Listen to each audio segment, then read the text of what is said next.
Herkese merhaba arkadaşlar, kanalımıza hoş geldiniz. Mert Ramazan Demir tatil için Birleşik Krallık'a gitti. Yalı Çapkın dizisinin Ferit karakterini tanınan Mert Ramazan Demir, askerlik hizmetini tamamladıktan sonra Birleşik Krallık'ta tatile gitti.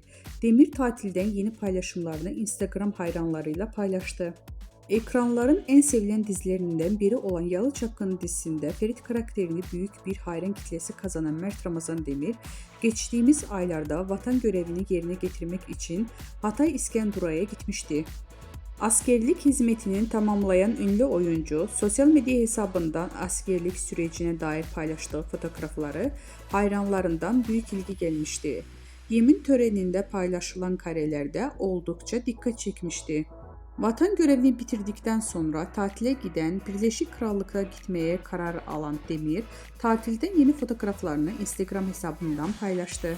Küçük Haziran notuyla yaptığı paylaşımı takipçileri tarafından büyük beğeni topladı.